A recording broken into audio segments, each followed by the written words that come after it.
Politik itu sebuah pekerjaan. Kalau turun-temurun? Nah, ya berarti kan dinasti itu demokrasi. Anda jadi presiden, kemudian anak Anda, ponakan Anda, sepupu Anda, menantu Anda dijadikan pimpinan daerah. Jangan hanya berhenti di Anda. Belakangan ini rame, Bapak Mulyono itu kan ya memporak-porandakan aturan-aturan itu. Masalah Gibran kemarin ya. Mengubah undang-undang untuk melancarkan seseorang. Itu juga pernah terjadi. Undang-undang yang bisa melayani semua orang nggak ada. Ada yang suaminya DPR RI, istrinya DPR. Aturan yang bisa diubah-ubah menurut itu kan nggak ada kepastian hukum, termasuk di kasus Ronald Tanur itu kan. Mungkin netizen sekarang sudah sekelas BIN lah. Sambo juga gagalnya kan juga karena netizen juga. Aku sama sekali mendukung demokrasi, tapi tidak mendukung dinasti dalam demokrasi. Assalamualaikum warahmatullahi wabarakatuh, sobat Berita Jatim dimanapun kalian berada. Rasan-rasan jeneman kembali menyapa kehadiran seorang gestar. Beliau adalah wartawan senior, kriminolog, penulis buku, diktator lah, penulis diktat. Siapa lagi kalau bukan Nur Arif Prasetyo. Apa kabar, Kang? Baik, alhamdulillah. Yang penting kan sehat kabeh ya. Nah, lahir dan batin. Lahir dan batin. Dan tetap kondisi kurus ini lah. Kurus jangan sampai gemuk. Kenapa? Pertimbangannya sederhana. Kalau besok kapan itu 3 meter cukup. Oh gitu. Terus nek digotong ya gak perlu wong 4, wong 2 cukup. Enteng. Dipaketno ae. Kan enteng cukup. Murah ongkire dipaket. Praktis lah, mau 7 meter ya bisa lah, 5 lapis, 3 lapis cukup. Bukan terinspirasi dari mantan presiden kita yang kurus langsing itu kan. Oh enggak lah. Tapi memang usia-usia senja begini memang lebih baik kurus. Itu ya. Lebih baik kurus. Karena ya minimal pakaian kan lebih hemat, jadi pengeluaran bisa digunakan untuk anak. Minimal itulah minimal. Baju tidak perlu ganti tiap tahun, ya, perlu ganti. Termasuk style rambutnya yang gondrong. Kalau ini kan karena orang potong tapi sampune entek akeh. Ya karena banyak endose sampo. Sampo gratisan. Endose sampo. Oke, Kang Arif. Kali ini kita bahas apa iki? Politik kayak aneh menarik. Politik itu sebetulnya hal yang tak hindari sih sebetulnya. Makanya kalau ngomong politik aku mesti seneng gurau, gak pernah serius. Karena politik itu sekarang sudah tidak menjadi alat pengabdian pada negara, alat untuk memperjuangkan kepentingan rakyat, rasanya itu nomor 3 mungkin. Iya, rasanya hanya di teori. Ya, jadi pengantar ilmu politik mengatakan begitu. Politik adalah salah satu cara untuk menyampaikan atau untuk mempertahankan, untuk menjaga kebutuhan rakyat. Fungsi negara untuk melayani rakyat adalah politik. Tapi ternyata sekarang itu adalah politik itu sebuah pekerjaan. Saya berani bertaruh bahwa 80% anggota dewan periode sekarang akan berusaha semaksimal mungkin untuk periode ke depan. Syukur-syukur anak melok. Syukur-syukur ponakane melok. Ini menarik ini. Syukur-syukur ponakane melok, syukur-syukur bojone melok. Hingga saya nganggap bahwa saya masih percaya bahwa politik itu adalah salah satu cara untuk mengabdi pada negara. Saya sangat percaya. Tapi saya sangat percaya bila dalam satu dinasti, dalam satu keluarga, dalam satu kakak itu hanya cukup 1 orang. Itu saya sangat percaya bahwa dia berpolitik untuk kepentingan rakyat. Percaya banget. Kalau turun-temurun? Ya berarti kan dinasti itu demokrasi. Ya. Dinasti. Tapi sebetulnya Kang ya, India. Nah, dia kan juga ada keturunan dan itu kan nggak masalah juga. Dimungkinkan dalam. Loh memang dimungkinkan. Demokrasi itu dimungkinkan untuk membentuk dinasti, itu dimungkinkan. Masalahnya adalah jangan kemudian sekarang ini saya bukan membela siapa-siapa. ketika kita mengkritisi satu seseorang yang dengan tujuan membangun dinasti di Republik ini, jangan kemudian menutup mata bahwa ada dinasti lain. Ya. Aku nuduh sampean, sampean dengan setelah menjadi semisal Anda jadi presiden, kemudian anak Anda, ponakan Anda, sepupu Anda, menantu Anda dijadikan pimpinan daerah. Jangan hanya berhenti di Anda. Bahwa ada sosok lain juga. Betul. Yang ibunya adalah ketua umum partai, anaknya adalah apa, kemudian ini ada. Cuma fenomena akhir-akhir ini Kang ya, itu kan kalau misalnya dinasti itu disiapkan berdasarkan koridor aturan main yang sudah ada, itu kan sah Ya, memang. meskipun ada kritik. Memang sah. Masalahnya ya dinasti yang belakangan ini rame, Bapak Mulyono itu kan ya memporak-porandakan aturan-aturan itu. Yang Terus merembet sampai sekarang jadi trauma politik tersendiri. Kalau saya mau melanggar undang-undang, umpama nih, saya pengen naik motor tanpa helm, karena saya punya power, ya undang-undang wajib mengenakan helm tak hapus dulu. Tentang bagaimana caranya, tentang lewat lobby yang emang nggak ada memang sesuatu nggak ada yang lobby. Anda menghadirkan saya di sini itu juga karena lobby kan? Iya. Jadi lobby ya dimaklumi untuk mencapai tujuan Anda menghadirkan saya ke sini, Anda melakukan lobby. Berapa kali Anda melakukan lobby? Berapa kali kita nggak deal masalah waktu? Iya. Nah, proses itu ya harus dipahami juga bahwa Anda berhasil mengundang di sini adalah sebuah hasil dari lobby. Sama ketika yang Anda sebut Bapak Mulyono kemudian bisa menaikkan ABCD menjadi sesuatu, itu juga sesuatu terlepas dari si paman, terlepas dari ya itu kan salah satu keuntungan beliau punya teman, punya saudara. Tapi kayak memaksakan situasi dan kondisi itu. Bayangkan misalnya ya sebuah peraturan dilaksanakan itu pada saat dibutuhkan oleh kepentingan politik tertentu.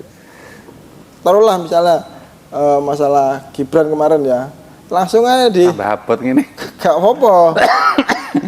Langsung ya kita semua pada tahu lah soal itu. Oke. Ya, kalau memang kita anak muda kan banyak telah soal itu ya. Kalau memang anak muda kenapa nggak pemilu berikutnya? Nah, kayak gitu. Nah, sekarang semakin menjadi sangat sensitif, kalau menurut saya itu menjadi trauma politik lah bagi Indonesia. Tapi jangan lupa bahwa itu juga sudah pernah dilakukan untuk melancarkan seseorang, mengubah undang-undang untuk melancarkan seseorang. Itu juga pernah terjadi. Standarisasi lulusan capres kan pernah diubah juga. Nah, artinya ketika kita punya tujuan, kita bisa melakukan sesuatu sepanjang itu diperbolehkan oleh undang-undang.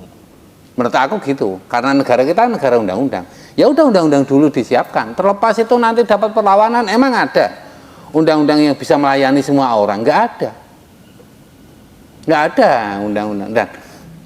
Dan aku yakin yang protes karena juga kepentingannya juga terusik sedikit. Atau atas nama demokrasi boleh lah, atas nama demokrasi, atas nama pemerataan. Sopo berani ndak? Semisal selain anak Mulyono itu, semisal kita bahas itu ya, semisal anak muda. Selain itu siapa? Ayo diajukan. Kan waktunya udah terlalu dekat kan, nggak ada persiapan bagi partai-partai lain. Lah, ajukan gugatan untuk perpanjangan, untuk apa-apa. Sepanjang itu sistem itu mengakui, nggak masalah ya? Nggak ada masalah. Ketika ada perubahan undang-undang dan kita tidak sesuai, ada uji material lakukan. Ada class action, gugatan secara massal tanpa nama. Kan kemarin sudah digugat. Dan gagal. Ya kan keputusannya melanggar etika. Ketua MK kan memutuskan itu. Tapi kan ini nggak membatalkan. Ya memang tidak membatalkan. Sama ketika kasus Tanur. Nah, misal ini putusan kewenangan hakim ini ya. Ketika hakim PN dengan segala atributnya itu memberikan vonis bebas pada Ronald Tanur, selesai di situ. Etika ya etika, tapi tidak ada sanksi. Ketika hakim itu dituduh melakukan etika, tidak ada sanksi pidana, tidak ada. Ketika terjadi ada permainan uang baru di situ. Itu kan karena ada desakan. Ya makanya ya ayo kita bikin desakan. Kalau memang Anda ngomongnya bahwa karena itu ada desakan, ya ayo bikin desakan. Wah iya sing apot iki. Lah makanya toh kalau ndak ada yang berani desakan ya sudah, kita nikmati saja. Toh aku yakin semua ada masanya. Kita sama-sama angkatan jadul yang sempat mengalami Orde Baru dan sempat mengalami tumbangnya Orde Baru. Sekuat apapun, sekuat apa waktu itu Orde Baru, nyaris tidak pernah tersentuh. Ya. Akhirnya juga masanya selesai juga. Anda meyakini bahwa ini cuma siklus? Meyakini. Sampai kapan kira-kira? Meyakini lah minimal. Dan Pak Mulyono ini mungkin bisa mau perpanjang sedikit lah masa intervalnya. Saya sih selama ini dari beberapa catatan kan periodenya 2 kali 5 tahun. Prosedurnya kan di situ karena memang maksimal 2 kali 5 tahun. Dan ini kan dulu tidak ini, ketika sebelum ini kan tidak ini warnanya. Dan kebetulan saja ini adalah rekor sejarah ketika seakan-akan 2 periode ini jadi periode perpanjangan. Ini kan kayak di Jawa Timur, gubernur Jawa Timur siapa? M. Nur. Kata orang Madura. Kata orang Madura. Gubernur Jawa Timur siapa? M. Nur. Nur. Terus kalau sekarang ini, itu kan hanya pengganti. Ya sama. Kenapa? Karena kepemimpinannya Pak M. Nur itu sangat dikenang, sangat terpatri. Ya makanya kalau saya ngomong sekarang hanya umpama Prabowo penggantinya Jokowi, yuk sah-sah saja sampai ngomong begitu. Sah-sah saja ada yang ngomong begitu karena memang kebetulan tipikalnya tidak begitu beda. Dan kebetulan juga ada gennya presiden sebelumnya di pemerintahan sekarang. Jadi kan estafetnya kan ada, estafetnya kan terlihat. Ya. Di periode sebelumnya kan nggak tampak. Ya langsung ganti. Kan sempat SBY itu 2 periode juga. Ya, SBY 2 periode. Dan itu masa-masa emas bendera biru kan, bendera Mercy kan. Tapi SBY gagal menciptakan kaderisasi lah kalau halusnya kan begitu. Ya mungkin itu, makanya kan ada yang ngomong Pak Mulyono ini lebih pinter. Sepertinya begitu, tapi ternyata pinter lebih pinter. Mungkin ya karena gini loh. Apa karena dia sebelumnya bukan siapa-siapa sehingga nabrak-nabrak itu? Mungkin karena awalnya dia bukan siapa-siapa, kemudian lawannya lengah. Dianggap ini bukan lawan yang seimbang, bukan lawan ini hanya itu, tidak punya partai, hanya ini, awalnya hanya itu yang dibesarkan oleh partai A, tidak mungkin lah dia pembangkang, tidak mungkin lah. Tapi ketika beberapa kejadian yang dianggap menekan, dianggap merendahkan, akhirnya kan juga berontak. Orang survive juga. Yang sekarang kan kedadaran. Kayaknya. Oh iya kayaknya, tapi kan kita nggak tahu ya, nunggu aja lah eranya. Semoga semuanya panjang umur hingga jadi hingga akhirnya tahu ada wali zaman. Apa sih saja yang terjadi kan? Iya, saya selalu begitu. Jadi nggak perlu terlalu egosentris lah kita menganggap Indonesia harus sesuai dengan misi kita, sesuai dengan gambaran kita, seideal gambaran kita tidak pernah ideal.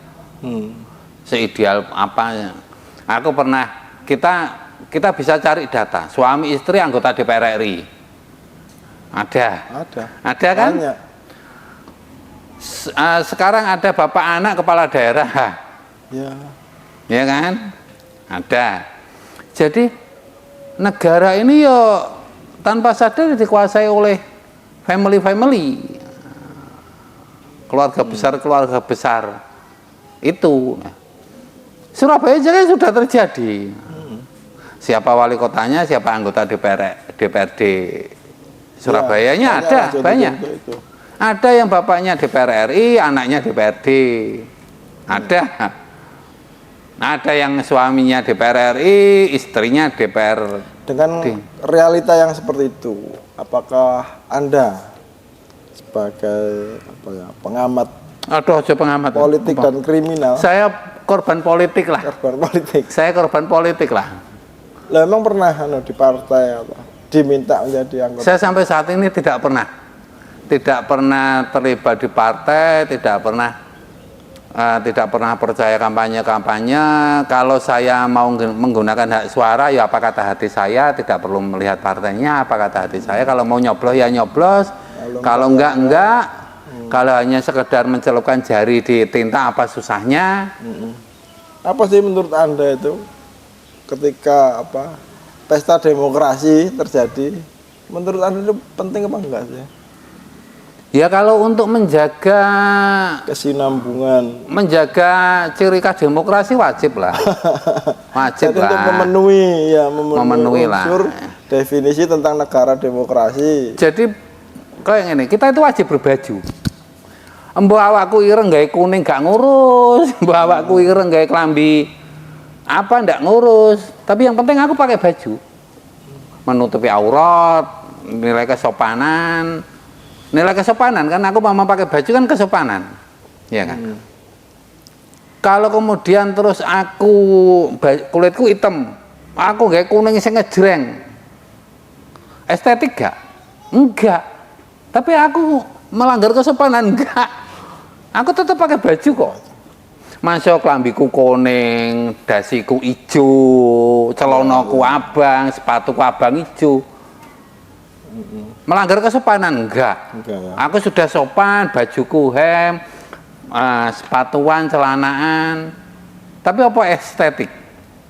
Apakah sedap dipandang? Enggak. Ya sama kayak itu. Bahwa pemilu itu wajib tetap ada, tapi apakah estetik apa enggak? Ya sama yang menilai apakah itu jurdil atau enggak, apakah ada pengerahan partai macam-macam. Yo, itu ya, ada partai baru. Oh iya. Partai berdasarkan warna. Iya, partai coklat. Sebetulnya ya, yang perlu Anda kan dekat sekali dengan partai coklat. Oh enggak lah, yo. Partai coklat kan tidak kalau yang jenengan maksud partai coklat itu kepolisian, polisi kan jelas tidak punya hak suara. Tapi punya perangkat. Oh, istrinya. Istrinya, anaknya, pensiunannya. Iya. Kan ada ormas yang menaungi macam-macam itu, LKPPI, macam-macam kan anaknya polisi, organisasi anaknya polisi. Sayap-sayapnya lah. Loh, kenapa Anda tidak nyebut partai hijau? Ada kan? Cuma kan partai coklat ini kan perangkat negara gitu. Kalau partai politik Kan partai coklat tidak, yang ikut kan bayangkarinya, ibu-ibunya, anak-anaknya, kan punya hak suara nggak? Punya. Nah, ya sudah toh. Terus masalahnya di mana? Kenapa tidak menggerakkan partai hijau gitu tak? Yang di Jateng itu coklat hijau loh, tanding. Iya. Hijaunya malah bintang 4, coklatnya cuma bintang 2. Iya kan? Bintang 4-nya pensiun. Ya sama kan? Bintang 2-nya juga pensiun. Sama kan, sama pensiun juga. Tapi kalah juga ya itu ya. Terus ini Kang, tentang Kalahnya Jawa Tengah karena presiden dalam undang-undang dasar adalah presiden adalah panglima tertinggi Angkatan Bersenjata Republik Indonesia. Iya kan? Hijau sama coklat kan panglimanya juga terakhir. iya, ujungnya ke sana. Ujungnya ke sana. Kenapa enggak hijau? Karena yang di sana nggak mau. Yakin. Jangan-jangan Kan yang di endorse itu. bukan, jangan-jangan di partai hijau sudah ada perintah, jangan milih hijau. Ya apa? Iya. Jangan-jangan. Yang merintah siapa? Ya panglima tertinggi angkatan senjata lah. Iya ya apa? Kalau ngomong di Jateng lo ya, ini ngomong anu lo ya, ngomong iseng-iseng lo ya. Kalau nggak mungkin. Kalau aturan yang bisa diubah-ubah menurut saya, itu kan nggak ada kepastian hukum, termasuk di kasus Ronald Tanur itu kan habis divonis bebas terus di penjara. Ya memang. Kan, apakah hukum semengerikan itu? Kita itu hukum kita itu kan melibatkan 3 lembaga yang tidak pernah, kadang belum ada sinkronisasi. Penyidik, penuntut, pemutus. Penyidik itu polisi. Dan kasus-kasus pidana kan polisi, penuntut jaksa, pemutus hakim. 3 lembaga ini kadang tidak pernah bisa sinkron, kadang. Kan memang nggak harus sinkron, misalnya penyidik dan jaksa mungkin ya Ya kalau kita sepakat bahwa membunuh orang itu adalah tindakan pidana yang tidak termaafkan, 3-tiganya kompak. Harus sepakat itu. Ya iya toh, harus ada Faktor apa kira-kira yang tidak membuat mereka sepakat? faktor biasanya usianya hakim, maksudnya ngono loh, usia hakim. Ya. Usia hakim dan usaha pengacaranya. Itu faktor U-nya itu. Usia hakim yang sudah tua menjelang pensiun, kurang duwe sangu, kurang duwe sangu. Yang kedua upayanya pengacara. Itu faktor U-nya itu. Nah, Anda pernah dengar kemarin pemerintah membentuk Des Pemberantasan Narkoba? Ada 16 lembaga setingkat kementerian yang bergabung. Polisi, TNI, Kejaksaan Agung, Menteri, Kementerian Pendidikan di segala lapisan, pendidikan dasar menengah sama pendidikan tinggi, Menteri Kesehatan, Kementerian Sosial, ada 16 lembaga setingkat kementerian bergabung di dalam Des Pemberantasan Narkoba. Pengarahnya adalah Menko Polkam, BG Budi Gunawan. Ketua Des Pemberantasan Narkoba adalah Kapolri. Dari 16 lembaga setingkat kementerian yang nggak ada siapa? Mahkamah Agung. Nggak ada. Padahal Mahkamah Agung adalah gerbang terakhir untuk memutus bandar narkoba itu harus dibunuh, harus dihukum pidana 20 tahun, seumur hidup atau tembak mati atau 2 tahun atau 3 tahun. Nggak ada di Des. Karena itu memang lembaga di luar kementerian tuh itu. Di luar kementerian di bawah Lembaga presiden. tinggi. Tetap di bawah presiden kan. Kapolri juga di bawah presiden, tidak di bawah lembaga mana-mana. Seharusnya menurut Anda Ya harus toh. Itu kan membuktikan bahwa 3 lembaga ini tidak kompak. Penyidik, penuntut, pemutus tidak pak kompak. Di Des Pemberantasan Narkoba, Mahkamah Agung nggak ada, Kejaksaan Agung ada, kepolisian ada. Kepolisian sudah mengatakan bahwa akan menuntut seberat-beratnya, menjeratkan pasal yang terberat kepada bandar narkoba, akan mengerasia kampung-kampung narkoba. Jaksa demikian, Kejaksaan Agung demikian, memproklamirkan diri bertekad akan menuntut maksimal kepada bandar narkoba. Mahkamah Agung nggak ada. pembentukan lembaga itu kan perulangan ya, perulangan dari pemerintahan sebelumnya bikin apa tentang narkoba, judi online dan lain-lain. Menurut Anda pembentukan kali ini apakah lebih efektif dibanding yang sebelumnya? Atau sama saja? Setiap pemimpin itu berhak membuat apa saja, berhak membuat inovasi, terobosan, macam-macam berhak. Tinggal nanti pembuktiannya. Kita punya maha hakim kok, netizen. Kita punya maha hakim. Hakim yang segala-galanya itu ya netizen. Tapi untuk kasus-kasus tertentu kan nggak punya akses informasi, nggak punya akses data. Nah itulah fungsinya. Jangan dikira bahwa netizen itu bukan sekelas Intel. Mungkin netizen sekarang sudah sekelas BIN lah. Anda percaya benda? Ada polisi yang juga aktif netizen. Ya. Sengaja membocorkan itu. Sengaja membocorkan. Walaupun mungkin motivasinya adalah satu, menjaga marwah kepolisian agar tetap bersih. Yang kedua, aku gak kecapratan. Akhirnya berontak.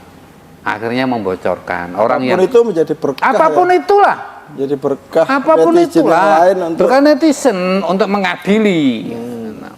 Jangan dikira netizen Indonesia itu sudah setara BIN. Ya. sudah menjadi subsistem ya. Sudah menjadi subsistem yang sangat Dan itu dipengaruhi. efektif waktu kasus Gus Miftah. Ya termasuk itu kan tragedi Estek.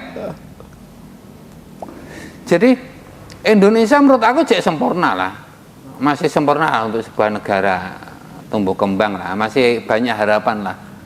Yang kadang kita itu menciptakan sistem mati-matian, ternyata jebolnya di netizen. Geletek ngono. Geletek di netizen. Kita kekuatan netizen kita ngeri yo.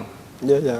Kayak kasus Ngeri. Vina itu ketutup 8 Jangankan tahun. kasus Vina, kasus Indonesia yang Bahrain itu yang Bahrain. itu yang sepak bola konyol itu juga habis itu. Itu sanksi moral. Jadi harusnya netizen itu harusnya jadi angkatan kelima kayaknya. Angkatan kelima. Harusnya jadi angkatan bagian keempat kelima. dari peradilan, Ya. sistem peradilan. Jadi itu posisiku Indonesia masih baik kok, masih baik-baik saja. Walaupun dalam beberapa hal tidak baik ada yang ngawasi. Ini sekarang kita habis ya sama netizen. Oknum TNI yang arogan di jalan habis. Ya wis kendel-kendel wong. Habis. Sudah nggak ada takutnya. Sepanjang videonya bicara selesai. Jadi kalau semisal mau berbuat sesuatu yang curang, nek saya ning jero kamar ae. Aja ning embong. Karena Jadi kita setelah kita misalnya ada sebagian yang pesimis, tapi ada juga yang optimis karena ada sanksi moral yang lebih efektif gitu ya. Di luar masalahnya jalur adalah formal itu. sanksi moral itu kemudian dibaca oleh lembaga penegak hukum, aparat penegak hukum Ya. untuk segera mencuci. Mungkin ya. Jadi kasus yang Gama awalnya kan silent di tingkat Kapolres kan Ya. masih menganggap si pemuda itu korban, pelaku tawuran. Ketika kemudian netizen bergerak akhirnya dipecat juga si Rokib. Ya. Jadi ketika ada putusan yang dianggap tidak adil, tenang aja. Tunggu viralkan, selesai. Sampai sekarang kan ada kalimat no viral no justice. Cak Soleh itu yang. Ya no viral no justice. Dan itu memang terbukti kok. Siapa sih gak tumbang karena viral? Siapa yang gak terjungkal karena viral? Wah, ini kalimatnya. Siapa yang gak terjungkal karena viral? Dan Pak Gemo kan juga menangnya juga mungkin karena itu juga. Ya, pasca Memanfaatkan pasca, dan saya sekarang masih cukup ada harapan Mindra zaman pantau. IG-nya Mindra, IG-nya Gerindra. Dia benar-benar melayani genset. diupdate ya. Update. Jadi apapun itu diupdate baca adminnya, dan selengean juga, serius juga. Ya fenomena. Dan dia media ngomong kok, sosial itu ada memang. di salah satu jawaban ketika ada warga netizen yang ngeluhkan, Mindra di sini ada penyelewengan ini. Perintahnya jelas, temui fraksi Gerindra setempat, bilang saya disuruh Mindra. Tidak perlu Prabowo yang turun, Mindra cukup. Adminnya Gerindra. Anda pantau. Jadi Anda melihat ini pergeserannya mulai ke arah yang lebih baik lah. Mulai banyak yang disikat, walaupun tetap mungkin ada kawan, ada lawan lah. Ketika aku harus menghabisi semua. Bukan, maksudnya kekuatan medsos, kekuatan netizen menjadi alternatif yang cukup efektif lah. Iyalah, Dalam sementara mengontrol ini masalah. ya. Sementara ini ya, kriminalisasi mana yang gagal? Sambo juga gagalnya kan juga karena netizen juga. Iya, Vina Cirebon juga karena netizen. netizen. Gama juga karena netizen. Banyak. Dan dengan terendes oleh netizen, maka APH akan melakukan perlawanan dengan melakukan tindakan setegak-tegasnya. Jadi sudah nggak ada keinginan untuk melindungi, wes ro kabeh. Gak iso gitu diselametno, gak iso. Harus dikorbankan. Harus dikorbankan. Amputasi harus dilakukan. Karena borok sudah kewenangan tetangga. Harus Banyak diamputasi. yang tahu. Kecuali boroknya tidak ketahuan ya mungkin. Kan kita naluri wae lah. yang nggak menjadi wacana publik jadi aman. Naluri saja lah, itu yang terjadi. Tapi masih ada harapan kok, masih ada harapan untuk Indonesia, masih ada harapan. Menurut aku loh ya, walaupun kalau dari politikus tak beno lah, ya memang mereka menggunakan cara untuk membangun dinasti dengan cara berdemokrasi, ya monggo sudah. Silakan mereka bekerja. Silakan lah. Saya kalau DPR RI sini ya artis-artis KB, beberapa kepala daerah juga ternyata artis juga. Bukan saya meragukan cara berpolitik mereka, bukan. Semua orang punya cara berpolitik. Aku ya duwe kok cara berpolitik. Walaupun aku tidak anggota partai, walaupun aku tidak sekolah komunikasi, sekolah politik tidak pernah ngobrol dengan tokoh politik manapun, aku juga punya politik kok. Ya, semua orang pasti punya itu. Semua orang punya cara berpolitik, tapi aku kan hanya meragukan dalam satu keluarga itu ono beberapa anggota yang berpolitik, itu yang aku karena itu konflik interest ya. Yo iya lah, negara boros mas. Iya. Bayangno ya, suami anggota DPR RI, suami umpama Jawa Timur ya, suami anggota DPR RI di Jakarta kan. Kemudian si istri DPR provinsi di Surabaya kan, terus anaknya dilala DPRD Bojonegoro misalnya, ya. Ini untuk urusan keluarga, kira-kira negara ngabisin duit nggak? Bapaknya harus pulang, paling nggak malam Jumat, masa nggak boleh sing lanang. Untuk tradisi malam Jumat, negara itu harus mengeluarkan ongkos. Si suami untuk pulang ke sarangnya di Surabaya. Belum lagi membiayai 2 dapur, 2 dapur lah, kalau suami istri lah 2 dapur. Si suami harus ada tempat tinggal di Jakarta, harus ada makan di Jakarta, sementara istri harus ada rumah juga di Surabaya, makan di Surabaya. Kalau semisal satu orang cukup untuk jadi politikus, semisal si istri ikut ke Jakarta atau si suami di Surabaya, 1 dapur, dan nggak perlu ono tiket pesawat untuk malam Jumat. Iya. Ya, tidak karena perlu kepentingan pribadi bisa numpang di situ. Boros loh negara wi. Ya. Dan itu tidak hanya 1-2 loh yang pasutri begituan. Kalau anggaran ke luar negeri itu berapa kemarin? Puluhan, 70 triliun. Iya, dan itu kan mulai dikurangi kan sama pemerintahan sekarang kan. Harusnya kan tiket malam Jumat juga harus dikurangi lah. Iya kan, tapi sistem itu tercipta loh mas. Ya. Iya kan? Ada kan? Ada. Dan untuk kita bisa melihat kan orang-orang seperti itu entertainnya gimana. Nah. Dan untuk malam Jumat kan negara boros untuk tiket pesawat. Gak malam Jumat pun gak apa-apa. Ya gak apa-apa. Tapi kan ya tradisi suami istri kan ya kudune masih saulan pengen papa atau apa.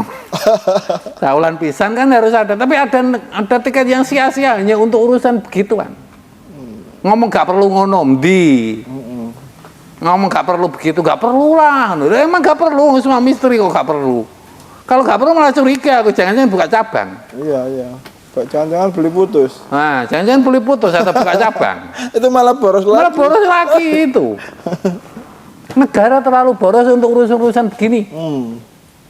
Makanya aku sama sekali mendukung demokrasi, tapi tidak mendukung dinasti dalam demokrasi. Walaupun itu sistem itu bisa dimanfaatkan untuk membangun dinasti. Nek aku mas, umpama ya aku ya. Aku mending umpama aku mbek bojoku yo. Aku mending gak anggota dewan kabeh.